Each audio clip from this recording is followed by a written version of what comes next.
Yes, welcome 23. You're joining me for Royal Heir, Chapter 4. Sporting Crowns. You all gather in the solarium as Liam skims the morning's tabloid. One of you just tell me, how bad is it? Those camera flashes we saw on the island, it was the paparazzi. They took a lot of pictures, and they're completely misrepresenting them. Liam reads the headline. Queen Riley spends honeymoon putting future heir at risk. What? I'm not even pregnant. But to the public, you might as well be. Madeline sweeps in with her own copy of the tabloid under her arm and a scowl on her face. What's she doing here? Damage control, since Duke Bertrand is off gallivanting all around America. You mean preparing for his wedding? Whatever. As far as the press is concerned, the truth isn't nearly as important as appearances. If it looks like your aunt taking the prospect of a heir seriously, Cordonia will seem weak and unstable. They're really making everything we did sound criminal. Maxwell shows you the article. Queen Riley rides horseback, sips champagne, and soaks in a hot tub, with no sign of care for the future heir to Cordonia's crown. There weren't any even horses on the island.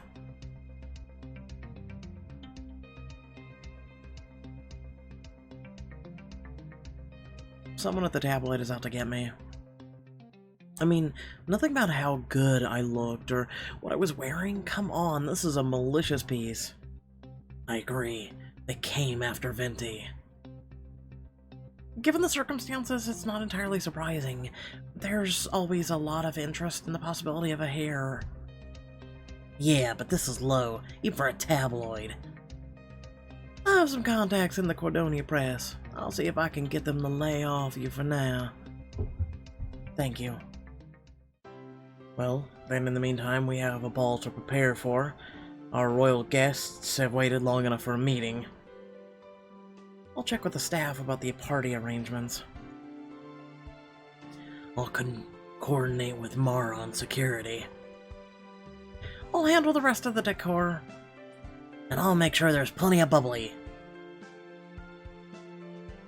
That night, after a whirlwind of preparations, you're standing in the boutique, dressed for the ball with Anna. Have you decided what you'll wear? I was thinking this one. It's a touch more formal. Pretty. And tonight's attire really must be something special. After all, this is our first time meeting foreign royalty. These are all your new peers, and I suppose now that you're queen, they will be easy to please. How difficult can they really be? Some of the royals Liam invited are from distant kingdoms, so mostly here to enjoy our hospitality. Simple enough. But the rulers from Avernol and Monteriso sound serious about pressuring Cordonia for an alliance.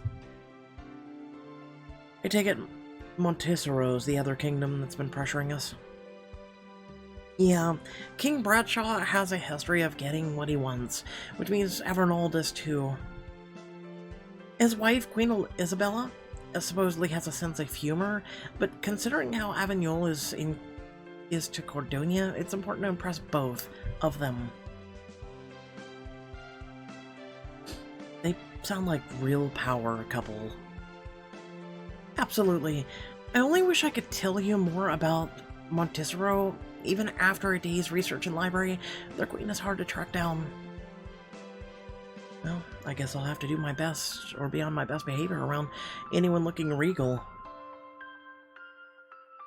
Thanks for the advice, Hannah. You're really taking this council position to heart. I'm trying to. I, spent so long wondering what to do with my life, and so when Liam offered me a court council seat, it just felt right. What are all these, history and etiquette lessons for, if not running a nation in some small way? This is anything but small, Hannah. You're already making a real difference on the council. I hope so. There's just so much going on in the kingdom that it's hard to find specific ways to help. But tonight at least I can focus on this. Finding you the perfect ball gown. She beams and pulls a shimmering gown off the rack.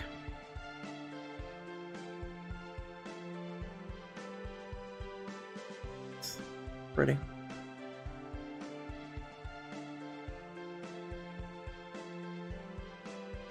I was gonna go for black one, but oh well. I'll stick with this. If they don't like me for me, then they aren't worth my time. Good point. As the guest begins to arrive, you walk into the foyer with Liam, who offers you his arm. Ready to greet our guests? As ready as I'm gonna be. Deep breaths, think positive thoughts. Here we go. You and Liam walk arm in arm into the ballroom full of kings, queens, and dignitaries from neighboring lands. Entering the receiving line, you and Liam separate and begin to greet the royals in attendance. The herald announces the first couple to approach as King Bradshaw and Queen Isabella from Avernol. At last, Queen Riley. The waitress turned queen, the woman whom scandal seems to follow wherever she goes. Tell me, are you enjoying your foray into the gilded circle, or do you miss your simpler days?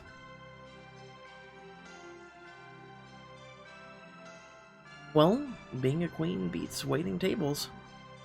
How charmingly plebeian. Thanks. All of our court is intrigued by you. I must admit, so far you live up to your reputation. It's too bad that Cordonia and Avernul haven't seen much of each other since Queen Eleanor's time. Did you know that her parents were Avenures? Liam's mother's parents? No, I didn't. She always treated our royal family with respect. Whereas, you've just now found the time to greet us when we arrived from Avernul days ago. Your Majesties.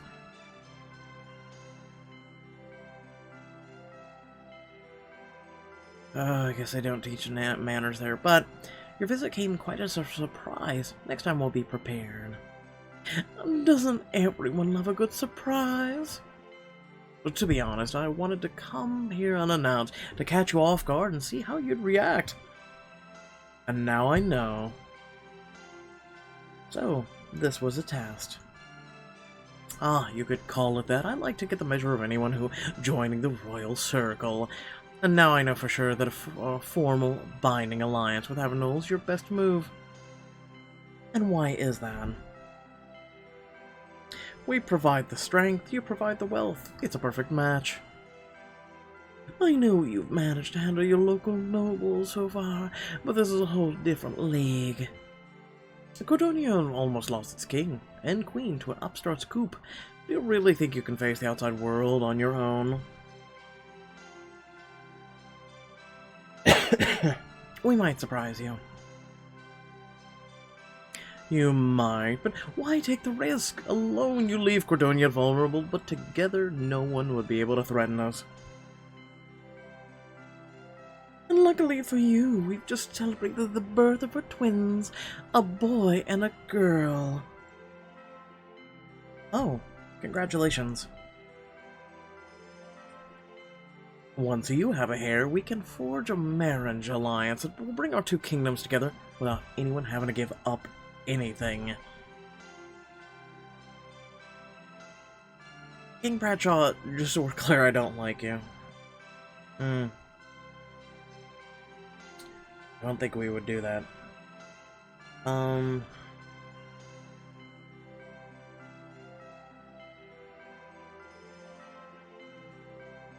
You've made a generous offer. I'll consider it.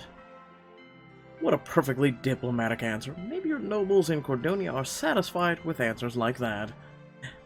I'm not. We both know what it really means. Absolutely nothing. Listen, Queen Riley, this offer isn't going to last forever. You're my top choice, but Cordonia is only not the only kingdom we're looking at for a marriage alliance. The clock's ticking. Yeah, and you also have 2 heirs. Shut up.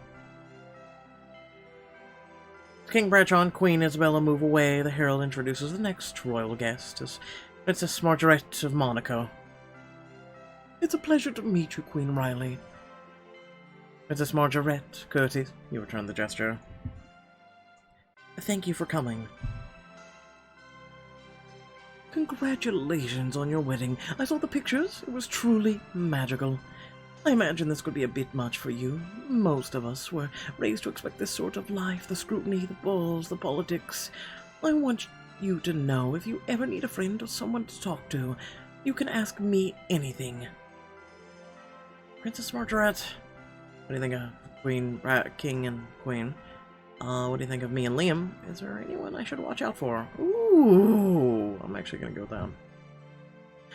Oh, all the royals here have their quirks. Is that a nice way of saying that everyone only looking out for themselves? In a matter of speaking, a royal is never only looking out for herself, though, is she? I mean, we all have our kingdoms to think of. That's true.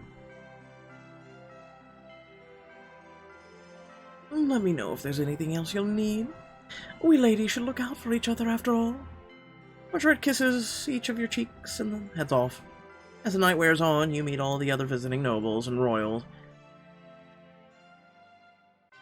Okay. My sister and I are honored to meet you. There's been quite a lot of excitement since you first appeared in the headlines. We look forward to seeing what you have planned for Cordonia. My plans for Cordonia? I want to improve life for all Cordonians. A noble endeavor. After spending so long under King Constantine's rule, I'm sure your influence will be a breath of fresh air for Cordonia. Literal and Constantine didn't quite get along. Did anyone get along with Constantine? Sorry, I shouldn't speak ill of the dead. It was a pleasure meeting you, Queen Riley. We'll have our eyes on you. I hope I don't disappoint. Until, finally, the line dwindles.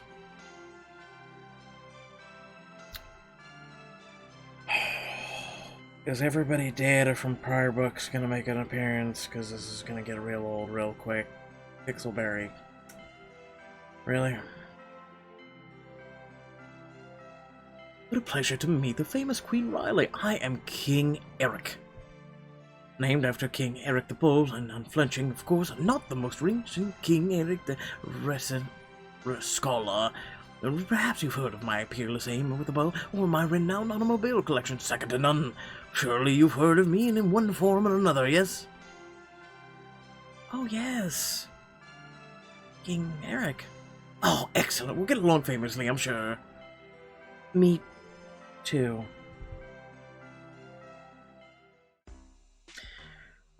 With the receiving line ending, you go to get a drink and breathe a sigh of relief. Hello. Oh, I didn't realize there was anyone back there. I don't think we've met. Well, you know, I'm not really one for the whole herald bit. She holds out her hand. Shake her hand? You'd be surprised how many people forget how to perform a simple handshake. I'm not like the others. Clearly. I suppose I should introduce myself. I'm Amalis, though I'm called many things. Amalis the Widow, the Black Widow, Queen, or Queen of Matizero. Nice to meet you. I'm known as Queen Riley Venti. So I've heard. I like what's going on in Cordonia. This place has been overdue for a change, and I think you're just what it needs. And that's very kind of you. Our kingdoms are cut from the same cloth, you know? Monticero's small, wealthy island, constantly bullied by King Bradshaw for an alliance that would take away all of our power. Avernul can't match the wealth of kingdoms like ours, but their military is nothing to laugh at. Alone, it's hard to stand against them. Together, well, we might just have a chance. You mean, you want an alliance with Cordonia? Exactly. Everyone knows you and King Liam have a decision to make. Now, that's where the talk of an heir. I have a child of my own from before my husband passed, and I need to arrange a marriage not just my child's sake, but for Monticero's. Oh. I'm not asking for an answer now. I wouldn't believe anything you'd say. Anyway, when I just put you on the spot. But you could think about it and get back to me soon. And in the meantime, I've got a present for you. Trying to get on my good side? Shamelessly so. Every ruler needs a faithful companion, someone she can trust when the rest of the world is full of snakes.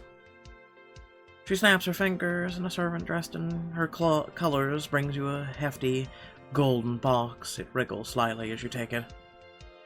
It's not a snake, is it? No, much better. You open the box. Lady Corgi.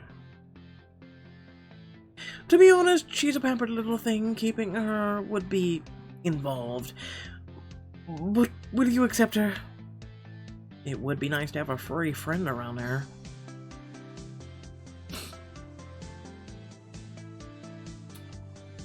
She's lovely, but I'm not sure I could give her the attention she deserves.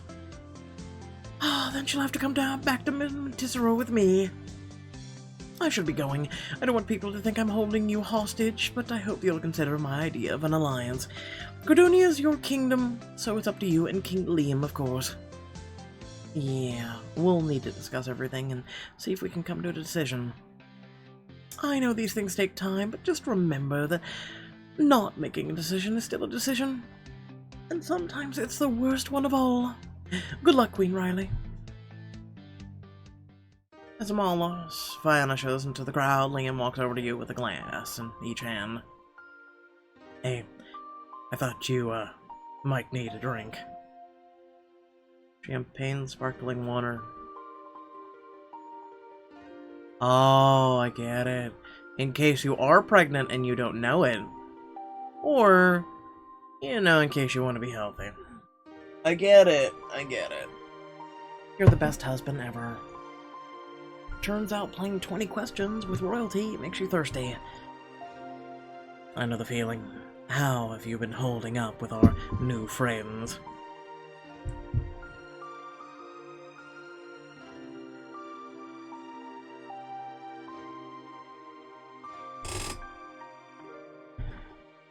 Let's see here.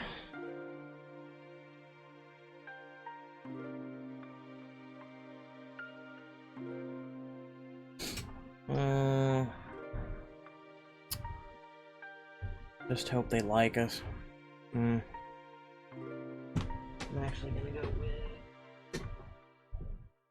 I don't trust a single one of them.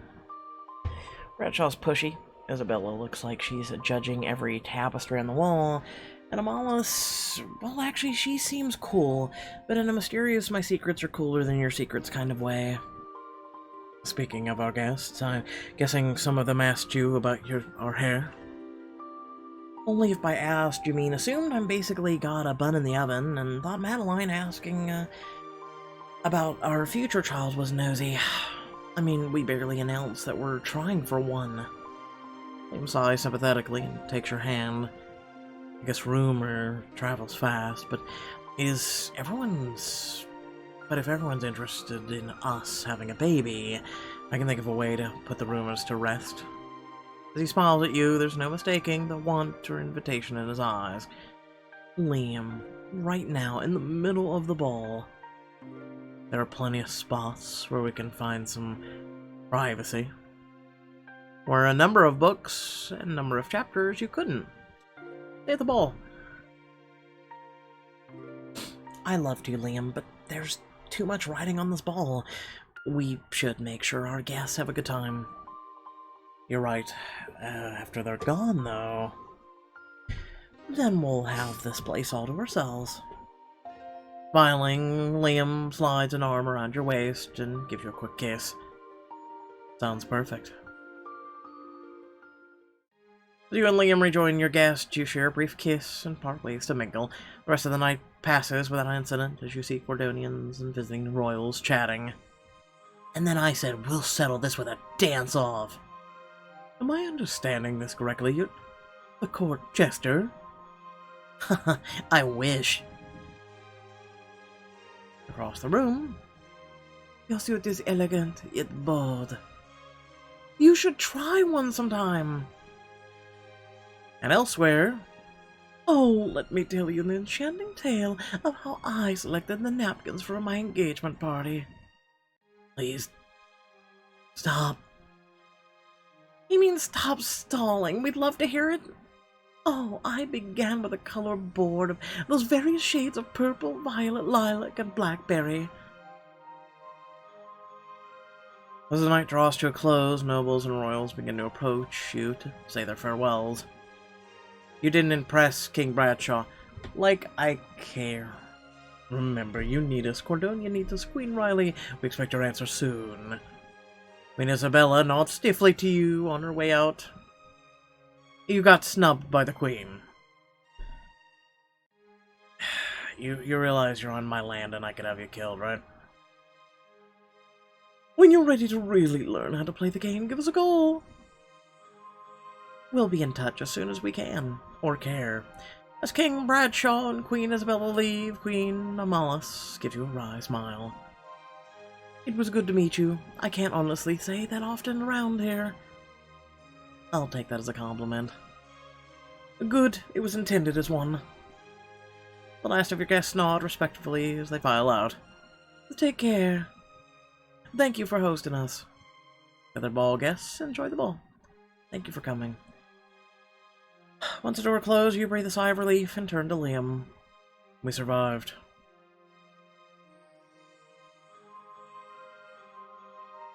Barely. You were great. Trust me. But I know we could both use a break from courtly politics, and I've got something I want to talk to you about. Tonight made it clear that there's only so much we can do for Condonia right now. Everyone's looking at us for a heir, but until there's a heir to talk about, the press and the other royals are going to keep circling us like hawks, or apple hawks, or whatever there are. Liam nods and takes your hand. What we need is space to ourselves.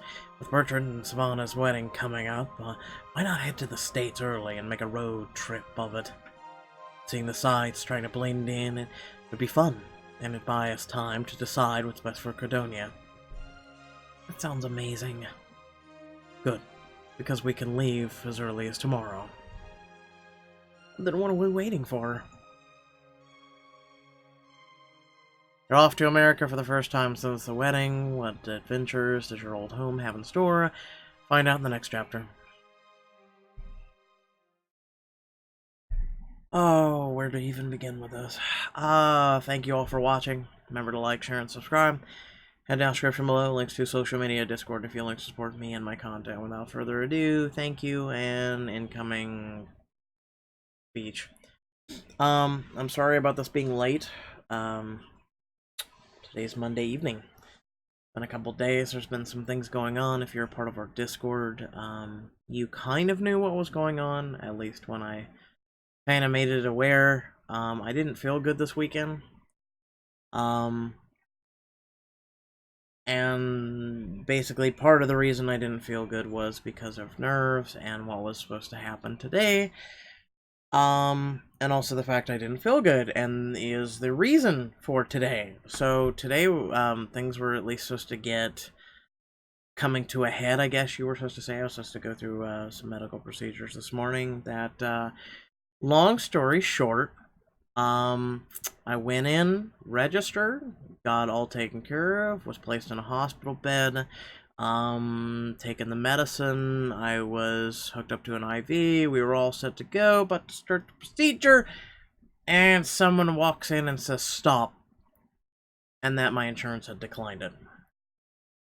My insurance had declined it due to the fact that they didn't feel there was a significant enough buildup to get to this point, because they felt the doctor's notes just was lackluster. Now, the way this works is in American healthcare. I don't know if you guys really know how that works. I could sit and explain it, but long story short, there is the insurance company, then there's a doctor, and in the middle is a middleman. They are people that literally I literally could have worked for. They're an agency that they have the ability to pull up records from Obama, Trump. Like, they have access to all health records all over the country. And they're not medically expertised. I've never went to a college or whatsoever. I've never been, medically, there's no degrees. You literally are someone who's paid about $15 an hour to sit in a room, and something comes across your screen, and if you answer simply wrong once, you can literally deny someone life-saving, or any type of medicine. You can literally deny them, and you don't even have to be medically versed. Welcome to the American healthcare system. So I had to get out of the hospital. I was fuming, I was pissed, I was in pain, I still am in pain. Long story short, I have to have my doctor's appeal. This isn't the first time I've had this issue. Just over a year ago, I was denied life-saving breathing medicine, which after several ambulance trips as well as several days in the hospital, basically my pulmonary doctor and about 3 to 4 other doctors were kind of flipping out that basically, hey, this is kind of really important, and this person needs to breathe. For whatever reason, the medicine that I had been on, again, one of those people, when you go to get your refills or whatnot, it goes through an authorization process, and because one person selects one thing wrong out of a 5-questionnaire, no shit, a 5-question questionnaire, all they have to do is select a no or a yes on one question, and it can literally deny you life-saving medicine.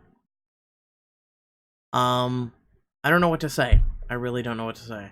This isn't the first bad thing I've had recently. My wheelchaired brother, who has special needs, who will never walk, can never walk, and has never walked, was denied his wheelchair. I would go into this, I would go all depressing on you, but maybe, I don't know, maybe I need to talk about these things in a vlog. Maybe I just need to, I don't know. Just let people, I don't know, just kind of separate from choices or something. So I don't bring down the whole room for people who don't care. I don't know. With that being said, thank you all for watching, and I'll catch you all in the next video. Peace.